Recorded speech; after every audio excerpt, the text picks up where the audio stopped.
नमस्कार, आप देख रहे हैं बुलंद आवाज पूजा सिंह के साथ। दोस्तों, भारतीय जनता पार्टी के 400 पार वाले नारे की अब पोल खुलती हुई दिखाई दे रही है। जिस कॉन्फिडेंस के साथ इन्होंने ये नारा दिया था, अब वो ही गलत साबित होता हुआ दिखाई दे रहा है। जो लोग इनको जिताने का दावा कर रहे थे, गारंटी ले रहे थे, अब वही लोग इनको हारता हुआ भी दिखा रहे हैं। जी हाँ, बात कर रही हूँ सी वोटर और CRDS के सर्वे की कि किस तरीके से उन लोगों ने भारतीय जनता पार्टी को अब मुसीबत में बताना शुरू कर दिया है। खास तौर पर अगर हम बात करें उत्तर प्रदेश की, तो उत्तर प्रदेश में भारतीय जनता पार्टी की राह आसान नहीं होने जा रही है। ये बात हम बहुत समय पहले से कह रहे हैं कि इस बार उतनी आसान राह नहीं है भारतीय जनता पार्टी के लिए, प्रधानमंत्री नरेंद्र मोदी के लिए, क्योंकि ये चुनाव 2024 का लोकसभा चुनाव किसी के चेहरे पर नहीं लड़ा गया, किसी की कोई लहर नहीं थी। ये चुनाव जनता ने लड़ा, ये चुनाव जनता का था और पूरी तरीके से जनता का था। ये चुनाव मुद्दों का था, ये चुनाव जातीय समीकरण का था, तो उसी तरीके से लड़ा गया। क्या कहता है सी वोटर का सर्वे, वो आपको बताते हैं। सी वोटर के फाउंडर यशवंत देशमुख का कहना है कि बीजेपी ने यूपी में टिकट बंटवारे में बड़ी गलती कर दी। इसके चलते बीजेपी को जैसे प्रदर्शन की उम्मीद थी वैसा जमीन पर होता हुआ दिखाई नहीं दे रहा है। आपको पता ही है कि 1 जून को आखिरी चरण की वोटिंग होनी है और 4 जून को नतीजे आ जाएंगे। इसके बाद 1 जून की ही शाम से आप देखिए कि एग्जिट पोल आने शुरू हो जाएंगे कि इस बार जनता किसके साथ रही, किसका साथ दिया जनता ने और रुझान क्या कहते हैं। ये सब कुछ आपको 1 जून से मालूम चलना शुरू हो जाएगा। लेकिन सी वोटर के फाउंडर यशवंत देशमुख ने देश के सबसे बड़े राज्य यूपी को लेकर के चौंकाने वाला दावा किया है कि यूपी में क्या दिख रहा है। इस सवाल पर वो कहते हैं कि बीएसपी का वोट शेयर कितना भी गिर जाए, लेकिन कांग्रेस से ज्यादा ही रहेगा उसका वोट शेयर। दूसरी चीज, बीजेपी के लिए सबसे बड़ी दिक्कत यह है कि यूपी एकमात्र ऐसा राज्य है जहां बीजेपी ने टिकट नहीं काटे। इसी वजह से बीजेपी का खेल बिगड़ता हुआ दिखाई दे रहा है।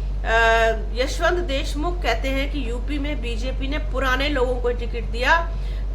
इनमें से बहुत सारे सांसद ऐसे थे जिनके खिलाफ जबरदस्त एंटी इनकम्बेंसी थी, लोग उनसे बहुत नाराज थे, खफा थे, और क्योंकि उन्होंने कभी अपने क्षेत्र में जाने की जरूरत नहीं महसूस की, कभी गए नहीं पलट के, अपनी क्षेत्र की जनता का कभी हालचाल नहीं जाना, उनके सुख दुख में शरीक नहीं हुए, और मतलब बस ऐसा है कि प्रधानमंत्री नरेंद्र मोदी के नाम पर लड़ लिए, उनके नाम पर जीत गए, तो फिर अपने क्षेत्र में जाने की जरूरत ही क्या है। और 2024 में एक बार फिर से हम रिपीट होंगे और भारतीय जनता पार्टी के नाम पर, प्रधानमंत्री नरेंद्र मोदी के नाम पर और भारतीय जनता पार्टी के सिंबल कमल के फूल पर हमें एक बार फिर से जनता भरपूर वोट देगी और प्रचंड बहुमत से हमारी सरकार बनेगी और प्रचंड मतों से हमारी जीत होगी। तो ऐसी गलतफहमी उनको थी, जो गलतफहमी अब दूर होती हुई दिखाई दे रही है।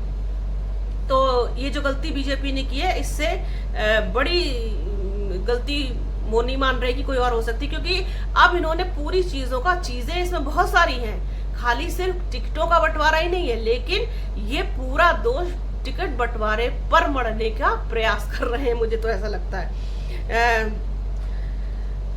स्थानीय जो चुनाव है वो ऐसा लग रहा है जैसे स्थानीय चुनाव हो रहे हैं, क्योंकि बहुत सारी सीटों पर कड़े मुकाबले की संभावना जताई जा रही है। सी वोटर के फाउंडर का कहना है कि पूरे देश में स्थानीय मुद्दों पर चुनाव नहीं हो रहा। जहां बीजेपी ने उम्मीदवारों के चयन में गलती की, वहां लोकलाइज इलेक्शन हो रहे हैं। उनका कहना है कि देश में चुनाव मोदी के नाम पर लड़ा जा रहा है और उनके पक्ष में या विरोध में वोट कर रहे हैं, और जो गलती बीजेपी से हुई है वहां पर भी प्रधानमंत्री नरेंद्र मोदी के नाम पर ही वोट मांगा जा रहा है। विपक्ष इस चुनाव को लोकलाइज करने की कोशिश में जुटा हुआ है। विपक्ष को काफी देर लगी ये समझने में कि मोदी को केंद्र में लाकर उन पर ही सिर्फ आरोप प्रत्यारोप करके ये चुनाव नहीं जीता जा सकता।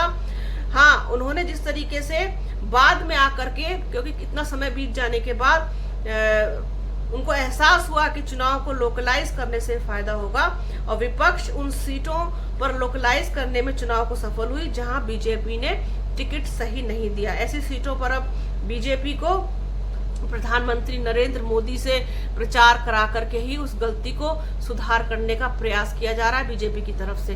तो ये था सी वोटर का सर्वे, ये जो एक इशारा कर रहा है कि भारतीय जनता पार्टी को ठीक ठाक नुकसान होने जा रहा है उत्तर प्रदेश में। और जब ये इस तरीके की बात उत्तर प्रदेश के लिए बोल सकते हैं कि जबकि यहाँ पर आप देख सकते हैं कि आपको पता है यहाँ पर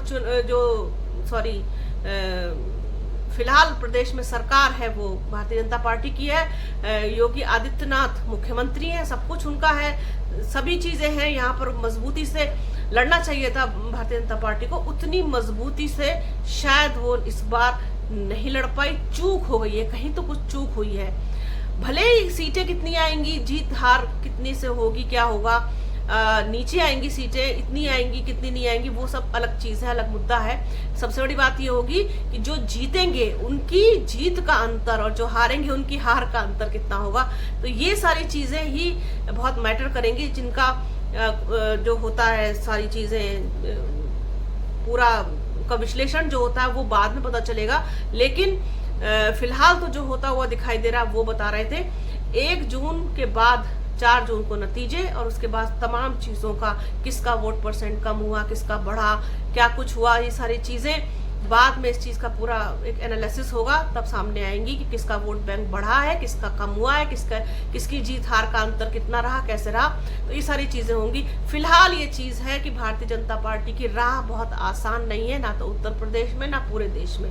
तो इस तरीके की और जितनी भी जानकारी होंगी आपके साथ शेयर करेंगे, तो बने रहिए हमारे चैनल के साथ। हमारे चैनल को लाइक कीजिए, शेयर कीजिए, सब्सक्राइब कीजिए, बेल आइकन जरूर दबाइएगा, वीडियो को ज्यादा से ज्यादा शेयर कीजिएगा, प्लीज पूरा जरूर देखिएगा।